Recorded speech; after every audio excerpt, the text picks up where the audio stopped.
Buenas tardes, bienvenidos a este nuevo informe semanal de mercados de granos. Hoy lo que les vamos a compartir es una continuación de lo que fue el anterior respecto a los últimos datos que informó el USDA, pero desde una perspectiva, si se quiere, más global, y nos vamos a abarcar a qué es lo que pasó posterior al informe del USDA. La semana pasada fue una semana en la cual todo el mercado estaba expectante respecto a ver cuáles iban a ser las noticias que iban a venir de parte de la reunión de la Fed. La Fed es el Banco Central de Estados Unidos, porque a partir de ahí el mercado estaba esperando algunos cambios drásticos respecto a tasas de interés y a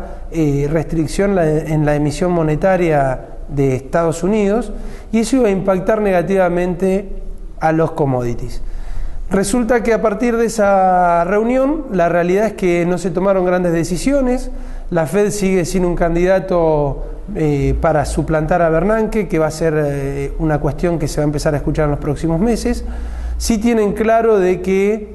de alguna manera van a tener que empezar a cambiar esta política monetaria expansiva que vienen desde el 2008 a la fecha implementando con mucho fervor. Pero también tienen claro que si esa política la cambian de un día a otro drásticamente, como el mercado esperaba la semana pasada, puede llegar a tener impactos negativos sobre la economía americana. Entonces, lo que nos dejaron ver es que van a seguir con esta situación, bajando los niveles de emisión, bajando los niveles de compras de bonos del Tesoro americano y de deuda soberana y demás, pero van a tratar de ir siguiendo muy cercamente todo lo que tiene que ver con el desarrollo de la macroeconomía en su conjunto, que esto queremos decir deuda de Estados Unidos, que es un poco la discusión política que vamos a empezar a escuchar, todo lo que tiene que ver con el empleo y con la evolución de distintos sectores de la economía americana. Y en eso va a ir generando de alguna manera la volatilidad en el mercado de commodities, porque en función de esto, como explicábamos al principio, va a tener repercusiones positivas o negativas. En el corto plazo, en concreto, no ha pasado nada en definitiva, y eso tuvo un impacto sobre los precios de los commodities, y la lectura ahí empieza a cambiar, empezamos a mirar un poco más el fundamento del mercado, que tiene que ver con cuánta producción va a tener en el corto plazo Estados Unidos, hablando de soja, hablando de maíz y hablando de otros cultivos, y cómo va a reaccionar la demanda, que es un poco lo que venimos tratando también en informes anteriores. Respecto, y para ponerlo en concreto, respecto a soja, si bien el USDA ajustó la producción de Estados Unidos, dejó muy vidriosos los stocks y eso generó algún soporte de precio, en conjunto con las compras que viene haciendo China y los arreglos que hizo China misma la semana pasada, que fue bastante movida,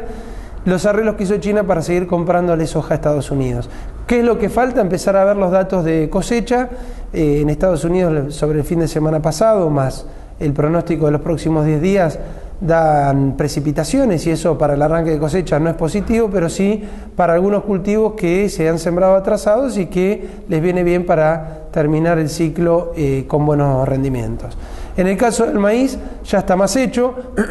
la realidad es que no está generando gran volatilidad respecto a las lluvias y demás. De hecho, las lluvias están retrasando potencialmente la cosecha, y lo que venimos viendo es que empiezan a haber algunas estimaciones de algunas consultoras privadas, y esas consultoras privadas, un poco con lo que están informando, es que vamos a tener algo más de soja respecto del último informe de USDA, y vamos a tener algo más de maíz respecto del último informe de USDA, y esto es lo que de alguna manera explica el comportamiento de lo que fue el mercado durante la semana pasada, que tuvimos casi 6 rondas de negocios negativas en precio, y hoy la próxima semana, o lo que resta de la semana, hay que empezar a seguir muy detalladamente, insisto, lo que tiene que ver con la evolución de cosecha en Estados Unidos. En el caso de Argentina, la discusión de corto plazo tiene que ver con cuál va a ser el área de soja, cuál va a ser el área de maíz. A fecha, ya arrancando la primavera, el clima no está acompañando en todas las zonas, y eso lo que está generando es un retraso en la siembra del cultivo de maíz, con lo cual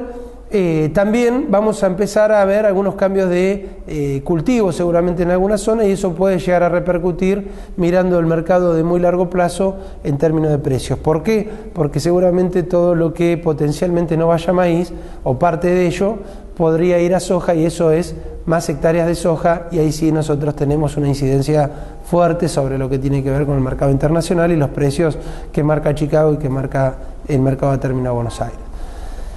El clima va a ser el que va a mandar en concreto en los próximos 15-20 días, sumado seguramente a alguna situación macroeconómica, geopolítica o financiera internacional, que es la que venía de alguna manera mandando en los últimos meses, y que hasta ahora ha generado que tengamos niveles de precio que no son malos, pero que cuando los bajamos a distintos países no sean tan satisfactorios. Caso concreto de Brasil, que va a depender de la devaluación de su tipo de cambio, y el otro caso concreto somos nosotros en Argentina, que también podemos declarar a esta campaña 2013-2014, o el inicio de ella en la campaña gruesa, como una campaña con un tinte financiero muy fuerte. ¿Qué quiero decir con esto? Que vamos a depender de la evolución y el desarrollo de las variables financieras en el mercado argentino para que el productor el año que viene pueda llegar a tener algún resultado positivo, y obviamente clima mediante que nos acompañe, que espero que así sea. Con esto vamos cerrando. Desearles de parte de todo el equipo y de nosotros que arranquen una muy feliz primavera y puedan empezar a recibir esas lluvias tan esperadas que algunas zonas necesitan. Para más información, como siempre, a disposición en todos nuestros teléfonos y mails, a disposición de ustedes. Muchas gracias.